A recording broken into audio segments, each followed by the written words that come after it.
Okay, and we're back talking to Jay Weidner this hour. Well, my friend, things in the last month have not gotten any better. Big surprise. And I'm afraid we're headed down and down and down. We're going to have to go out the other side, wherever that is. I don't know where it is or where it's going to actually take us or how we'll end up when we get there, but we're going there one way or the other. How you been? I've been, it's been interesting. Life is never dull at this point in the Kali Yuga. So it's been, if you're a spectator looking on, it's quite an amazing thing to watch. Yeah. Well, and, that would be a nice thing. And some of the well, for one thing, you have the best bumper music. I got to tell you, of all these radio shows I go on, you have the best bumper music. Yes. But I don't know where you get that stuff. I would like to get a list of your bumper music because you should put it out on your website because it's really good. Yeah, there's some very good music there. They're all amateur composers, really. Yeah. Well, that's a great thing about the world right now is that the people who before were suppressed by the record companies can now at least get their music heard. Oh, it is so crazy. In a couple of years, there are going to be thousands of what we'd call TV channels. Oh yeah. On the internet. Oh yeah. Thousands. No one will be able to track it. It'll be just a delirium of clicking and watching and staring and drooling and aging and senescence will be the watchword. I mean, it's just crazy. I can't imagine. It's going to get but the good thing about that is the centralized media is losing its foothold, and they're freaking out because they can no longer control. Oh, they've lost their grip. Absolutely. Well, they aren't telling us anything, so they're not worth. No. The only thing that matters at this point is solid information. That's all that matters to anybody. It's worth more than relationships, more than gold, so that becomes the number one goal of the internet or intelligent person's dive into the internet is what is the best information, the information that holds up over time, and then those sites or those people become the ones that you come back to, and that's all that matters anymore. And the mainstream media is, which I'll go right into this new show by Aaron Sorkin, Newsroom, which is the most contrived piece of crap ever put upon the American people as a TV show. Because here we have a liberal newsman in this show who decides to start a show where he tells us the truth. And in this truth-telling show, this newsroom that he creates, he revises history. In this world, Aaron Sorkin's liberal world, the newsroom reports what really happened in the Gulf oil spill a couple of years ago. They really report on who's funding the political parties and things. But the real truth of the matter is that the liberal media that Aaron Sorkin is a part of didn't report any of that crap. So we have a fictional TV show which purports to show us revisionist history where the liberals are actually telling us what's actually happening. Like Rachel Maddow really did tell us about the Gulf oil thing and what was really going on with the core exit and all that, and which she never did. And so this is what I'm talking about in regards to this kind of fabricated reality that we're building around us. And Sorkin also is the guy who revised Mark Zuckerberg's life in, I think the movie was called Social Media, in which he kind of acted as if writing the code for Facebook, which is all Mark Zuckerberg did, was somehow as important as coming up with the basic central idea, which Mark Zuckerberg stole from two of his fellow students at Harvard, and who ended up winning a huge suit against the guy. And so Sorkin again rearranges history to make it look like somehow a software writer writing code is the same as the person who created the original idea. and I'm sure Zuckerberg probably funded that movie in secret, no doubt. Yeah. You know what I mean. Oh, yeah, So, of course. By the way, yeah. I need to mention something.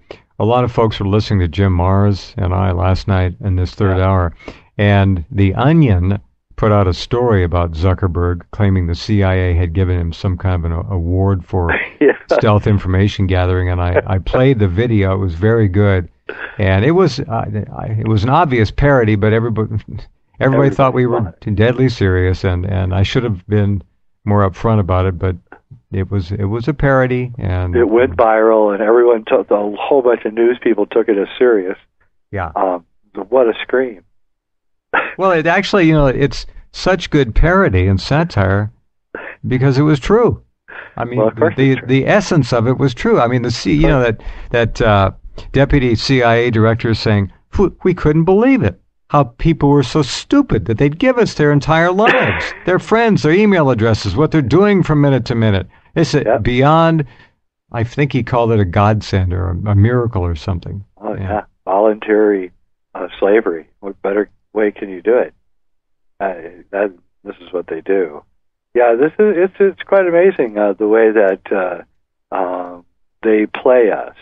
Sorkin won an award for that movie, and he got in front of some Hollywood group to get his award. It wasn't the Academy Awards. I can't remember what it was. And he openly talked for 3 or 4 minutes about how great it was to be part of the elites, and that we shouldn't hide from that word, and that we really are special. And it was an amazing speech, and so now he's become my new favorite guy for kind of watching how the establishment or the powers that be revision history. And so it's going to be interesting to see if his Jeff Daniels character in Newsroom covers Fukushima, for instance, which I'm going to make a bet that they don't.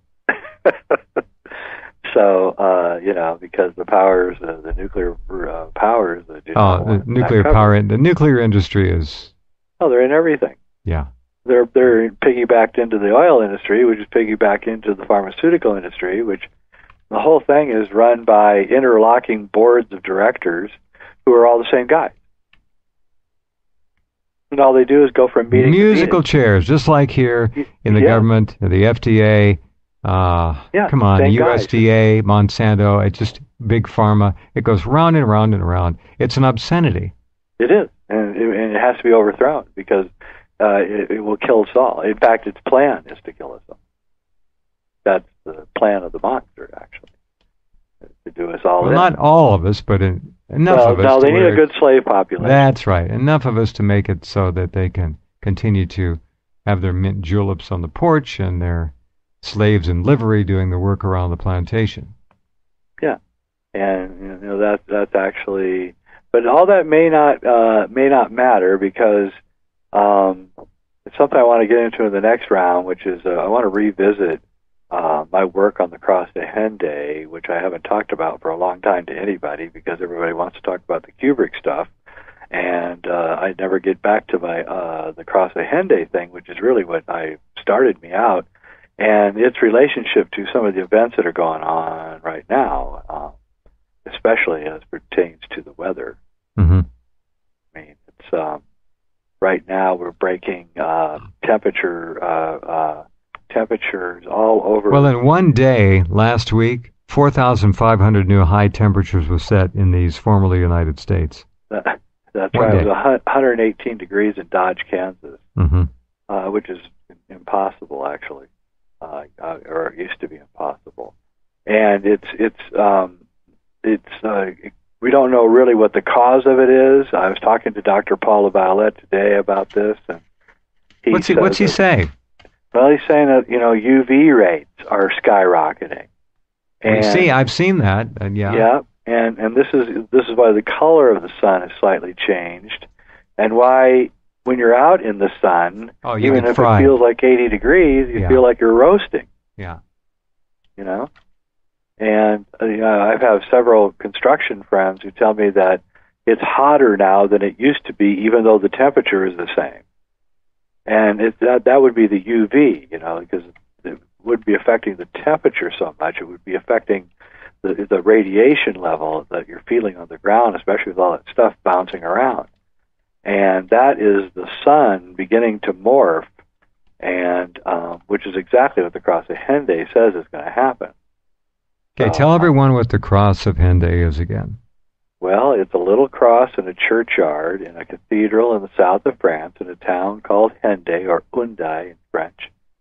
And it was built 400 years ago by a master mason. And it has a Freemasonic sign on it, and we'll get to this when I come back. We will. You write on it, and we'll do that. Back with Jay right after this.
Okay, talking to Jay Weidner. So what's going on with the weather? I mean, it is clearly going through aberrations, and clearly we are causing part of it.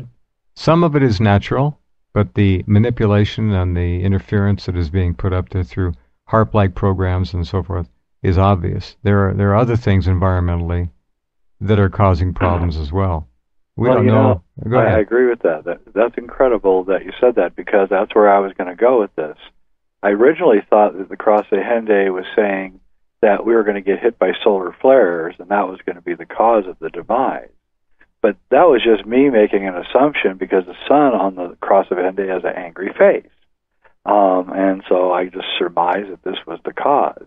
However, it seems a lot more likely that it's something like in the way which you just said, some kind of manipulation here on Earth, which is screwing with the basic fabric of the system, and is screwing it up to the point where it will run out of control into chaos, I guess. Right. And that's what it seems like is going on, because England is getting more rain than ever. So is places like Vancouver, British Columbia. But other places are, most of the United States right now is in a serious drought, the most serious drought ever. Again, we don't know. It's obvious that the Earth has been in a drying up process for at least 6,000 years. Of that, there's no doubt. Because we know that there were forests, the cedars of Lebanon. We know that there were where the Sahara Desert is. It was once fields and stuff, and now it's all drying up. So the Earth is drying up, and the question is, what is it? And the cross of Hendaye is saying that the sun is in a cycle, and it goes in the cycle. And in fact, the basic message, if you get down to the brass tacks of the cross of Hendaye, and I have since gone into Freemasonic libraries, privately owned by rich people and things, and looked at some of the longest and deepest secrets within Freemasonry. And we know the cross of Hendaye was built by a Freemason. And I think I can say with a great degree of certitude that possibly the entire reason for the creation of Freemasonry itself was to pass down the information of a cyclic catastrophe coming via the sun. And it doesn't have to be solar flares. It can be a multitude of things. That's the thing that the NASA, since my book first came out 13 years ago, and NASA poo-pooed me and said that that was wrong. The sun was a stable star. They stuck with their science, even though secretly they were telling me that they were very worried about the sun. Since the book has come out and Dr. LaViolette's work has come out, and of course he's a legit scientist, I'm just a guy looking at some cross, trying to figure out what it's saying. They, even though they won't acknowledge us, of course, they have moved in our direction, are now warning, of course, that there can be a gigantic catastrophe from a solar flare, an X-class type flare, knocking out electronics everywhere, and actually beginning to prepare some of us for what's going on. Of course, also in that time, the Denver airport and a lot of other things began being created and done. And you see these kinds of underground shelters like Richard Sauter is talking about, and you're trying to figure out what the grand unified theory behind this whole thing is. And I think they know that there's going to be this event. And it may be a slow motion event. We may be in the middle of it. That's why I wanted to go and talk about this tonight. A sudden solar flare may or may not occur, but there's no doubt that something is going on here on the ground on planet Earth as far as the heat. And the cross of Hendaye also further prophesizes that it's going to be the northern hemisphere, which means it's going to be in the summer when this happens. And we're right near solar maximum. And it doesn't have to be a solar flare. It can just be a sudden heating up, the sun being a variable star, causing temperatures to go up high enough to destroy the crops, dry up the rivers, and then there's a commensurate damage that causes. And so, a telling statistic before we go to the break, Colorado Springs, where the biggest fires have been, has been keeping temperature records for 150 years. In that 150 years, there have been 3 days where the temperature in Colorado Springs, Colorado, has hit 100 degrees. That was until 2.5 weeks ago. Now there has been about 9 days added on to that, all in a row. And they're coming back again. It's getting warm again in the central U.S., and summer really has only begun. Yeah. No, can you imagine August? No. Yeah, and now it's getting warm in the Northwest, and that's what I've been waiting for, to see if the heat bubble was going to grow, and it is. Yeah, and what happens to food prices when we have a drought like this? We're looking at I know Dave Sibley says 25% or more increase in food within the next year. The harvest will tell the story. We'll know soon. Yeah, very soon. Yeah, if this heat wave continues, then you can bet your bottom dollar it's going to get really, really dicey out there. Yeah, meanwhile, we keep building bridges and roads with Chinese companies. Very clever. And Mexican labor. Absolutely. This is real smart. All right, hang on, gang. Be right back with Jay after this.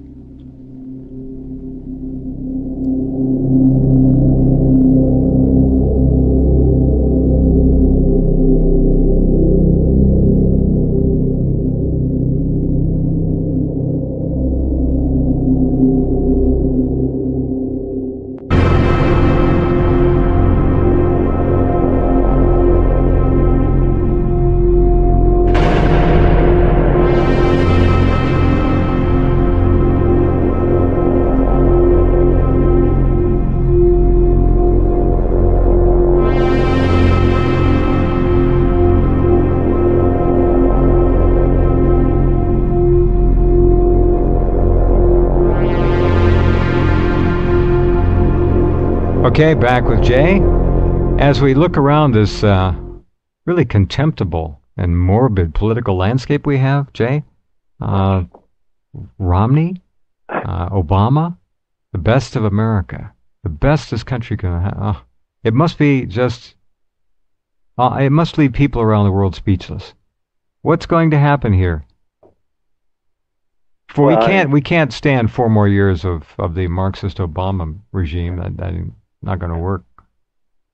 So we're back to a big corporate lackey, a flunky, a bootlicker, and his neocon killer cadre that he's constructed and embellished himself with. It just defies belief. And what percentage of the congressional criminals will we send back? 86% last time. Yeah. Just amazes me. Well, the elephant in the room. Criminal cabal that rules us is not going to allow anything to happen. If voting could change anything, it would be against the law. And so it's just not going to happen.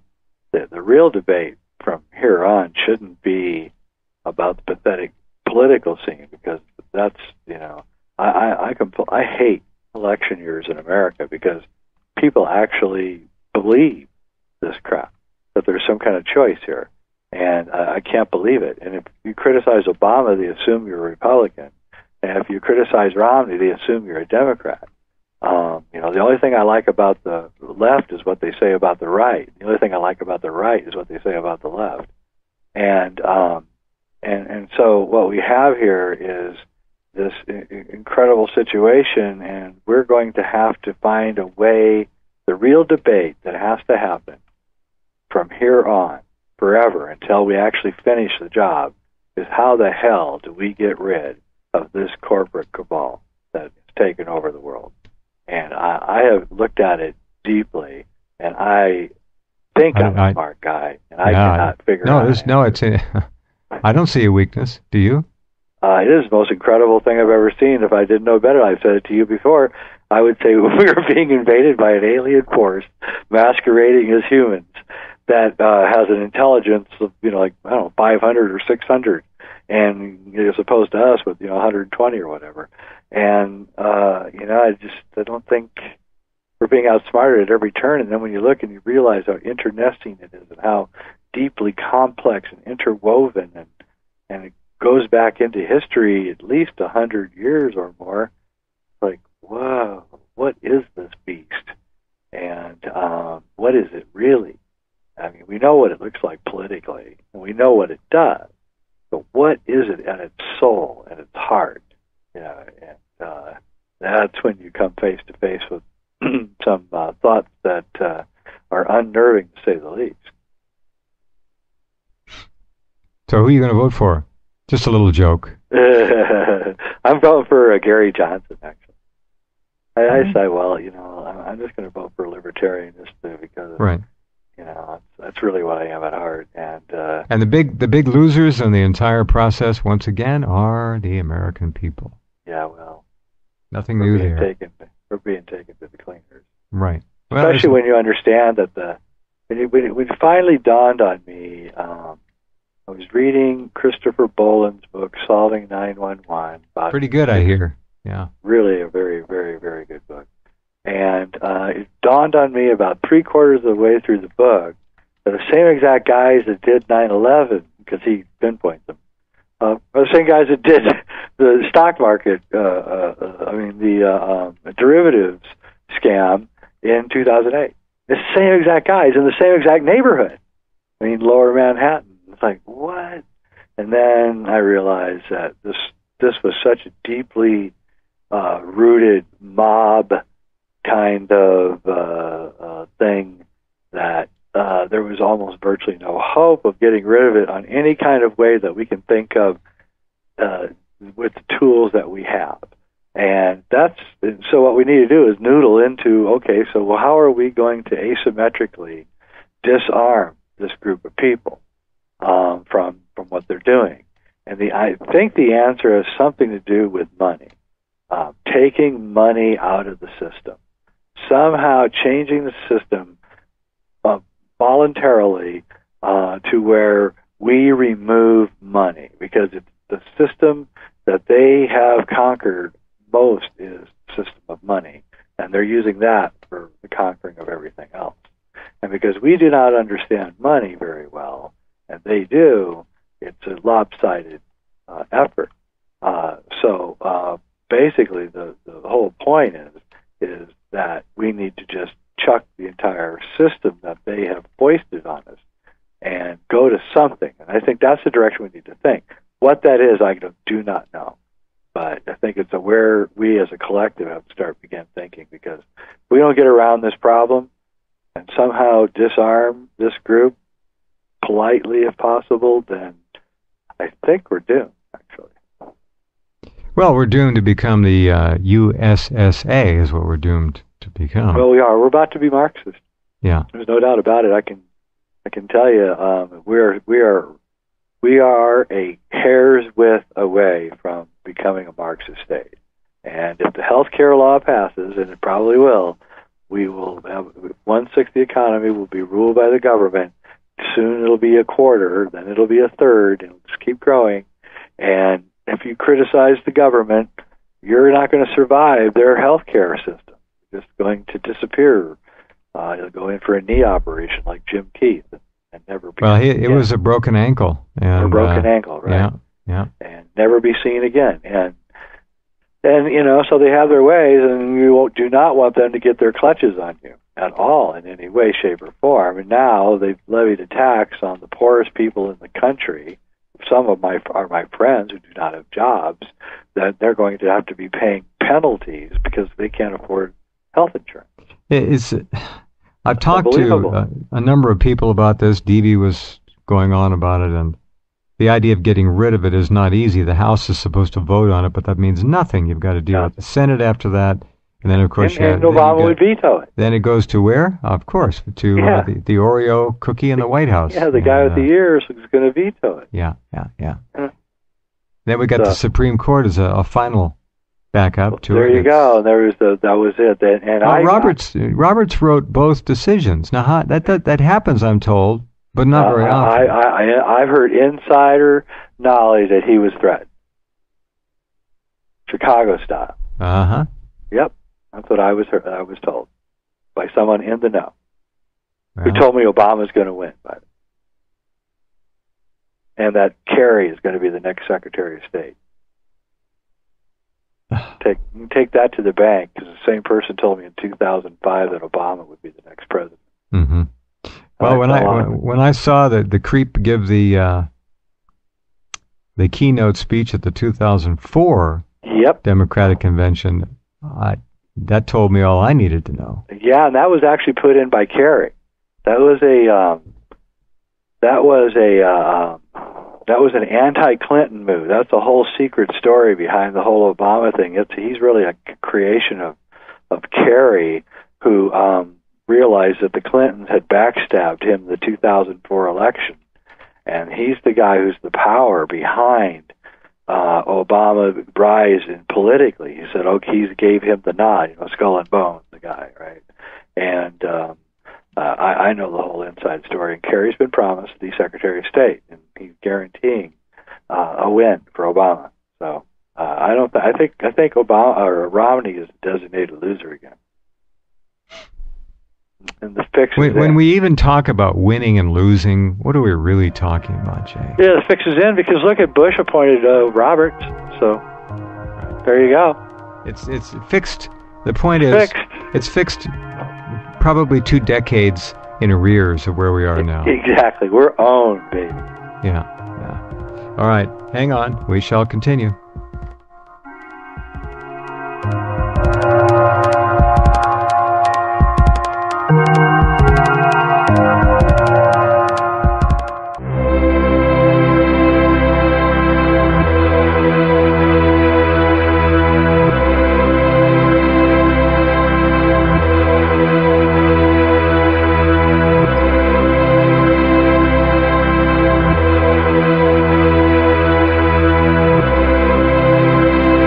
Jay's got excellent contacts. There are now 4 American aircraft carrier groups in the Persian Gulf area. Lots of men and material and women and equipment and bombs and death and all the rest of it. What's going to happen? What do your sources tell us? We can see Syria, of course, being leaned on very heavily, but the Russians are responding, at least in a tacit fashion, sending some ships and Marines to the port of Tartus. Yeah, I don't know. Kind of like, but Syria's doomed. I hate to say it. So is Jordan. there's just that's the way it is. You know, so is Iran. They're never going to stop going after Iran, and it's just not going to stop. It's all part of the plan to take over the entire area and Greater Israel. Yeah, conquer it one country at a time. And I don't think Iran is actually part of the Greater Israel plan. Syria and Iraq are, but at least according to the early, like David Ben Gurion, he claimed that that's the real goal. Well, remember, he was the one who told Kennedy that there won't be inspections at Dimona, and obviously he won. Yeah, well, if you ever want to read an eye-opening book, read Ilan Pappé's great Israeli historian, his book, The Ethnic Cleansing of Palestine. That'll make your skin drain of blood very quickly. So, you know, like that's the way it is. You know, these criminals are everywhere, and we've got to figure out some kind of way to stop. I don't think they're organized enough to have any kind of cohesive one world order, but they can have a dangerous collusion of gangs, which is what appears to be happening right now, and can't really quite figure out what China's up to. They look like the entire underclass is weakening and the military is gaining strength, and that would not be a good thing because the military is extremely anti-U.S. In fact, has colonialist ambitions on the United States, I believe anyway. And but you know, every president since George Bush Sr. Has, I believe, been a dupe for the Chinese, at least in some way, compromised by them. It just gave too many things away to them for me to feel comfortable, and Obama's continuing it. And so the United States is being ripped apart by so many different forces, powerful forces, and I just don't think we can survive it. And at this point, I'm let me put it to you this way: there's a certain point where you watch and you look and you see when the highly intelligent people begin going either underground or leaving the country. And that is happening in a big, very, very big way around me in my life. I'm watching it several ways. And I know celebrities. I don't know them personally. I know people who know them. And rich people who are all planning or have already executed their escape. And that tells me that they are on to something. They know something. Well, James Cameron went to New Zealand. New Zealand, yeah. Yeah, apparently has a wine. He built a wine storage in like 10 stories down under the house. It's as big as a football field. Right. You know, and that's happening everywhere, by the way. So it's not just Cameron. And also they're moving to the Southern Hemisphere, which again coincides with this Freemasonic idea that the Northern Hemisphere is going to get fried. And I think there's enough clues that Cameron might be a Freemason. And also the Bush family bought 100,000 acres in Paraguay and then, of course, conveniently ignited a CIA coup, I think, in order to make sure the politics stayed cool for them. And you wonder what that's about. Interesting about Paraguay, the Bush family buys 100,000 acres sitting on top of the best, most pure water aquifer in the country, if not the general area. And there was a bloodless coup there last week, and the ousted leader of Paraguay said that he had to leave or there would have been a mass bloodbath. So guess who took over Paraguay? Yep. Oh, daddy's buddies. Yeah. Yep. Yeah, that's right. And remember, Patagonia has been scouted and surveyed by Zionist Israelis for a couple of decades or more, according to Adrian Salbucci, and it's... I completely believe it, and it's like their exodus plan, and it all has to do with the Southern Hemisphere, and it makes one wonder what's actually going on. And again, I come back to the cross of Hendaye and its prediction that there's going to be an angry sun that's going to occur in the northern hemisphere, and it's going to cause a lot of death. This is according to not only the cross of Hendaye, but Vulcanelli, who also looked at the cross. And you can find this out by going to my site, Sacred Mysteries, and getting Secrets of Alchemy, which you can probably also see free on the internet, because all my videos have been stolen now. And look into it, because it's really very interesting. And, Hitler visited the cross of Hendaye. He did, yeah. Yes, now, when you say that the cross predicts and says, how does it manifest these predictions? Well, it's got symbols on it, and letters, and then Latin, and numbers, and it's at first it's kind of enigmatic, but as I got further and further into it and looked at it more and more, it began making more and more sense, and then it drove me off into looking at symbols in Freemasonry, and I realized that the basis of Freemasonry was the same idea of a cyclic catastrophe involving the sun. And then I began looking at the Mayan religions and the Toltec religions and the Sumerians and the Egyptians, and they all had this kind of sun dynamic going on. There was a kind of a fear of the sun, that the sun was going to lose control. And it was pervasive throughout all these different cultures. And there was also legends from the Hindus and from the Native Americans of this fire, that the earth was so hot, all the forests burned. And we know that the forests in North America burned about 12,000 years ago, because there's a layer of ash down there.